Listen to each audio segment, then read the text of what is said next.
Hello hi, నేను మీ దేవుడు ముసుగులో మైనర్ బాలికలపై పాస్టర్ లైంగిక దాడి. Welcome to Kaizer news. తమిళనాడులోని కోయంబత్తూరులో మైనర్ బాలికలపై లైంగిక దాడిలో ఒక పాస్టర్పై కేసు నమోదైంది. పరారీలో పాస్టర్.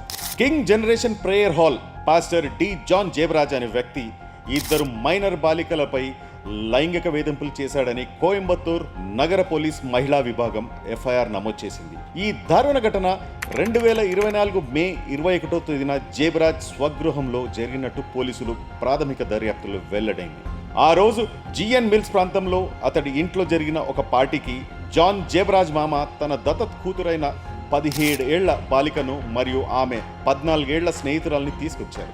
ఈ సందర్భంగా పాస్టర్ ఇద్దరు బాలికలతో అసభ్యంగా ప్రవర్తించాడు. అయితే ఈ విషయం 11 నెలల పాటు బయటపడలేదు. ఇటీవల బాధిత బాలికల్లో ఒకరి కుటుంబ సభ్యులు పోలీసులకు ఫిర్యాదు చేయడంతో ఈ ఘటన వెలుగులోకి వచ్చింది. ప్రస్తుతం జాన్ జేబరాజ్ పరారీలో ఉన్నాడు. అతన్ని పట్టుకునేందుకు పోలీసులు ప్రత్యేక దర్యాప్తు బృందాన్ని ఏర్పాటు చేశారు. పాస్టర్ పై పోక్సో చట్టం కింద లైంగిక దాడికి సంబంధించిన తీవ్ర నేరాలపై కేసు నమోదైంది. జాన్ జేబరాజ్ తమిళనాడులో లెవి మినిస్ట్రీస్ పేరుతో ప్రసిద్ధమైన క్రైస్తవ మినిస్ట్రీని నడుపుతున్నాడు. పాస్టర్ పై వచ్చిన ఈ ఆరోపణలు క్రైస్తవ సమాజంలో తీవ్ర కలకలం రేపుతున్నాయి. Stay tune for another news.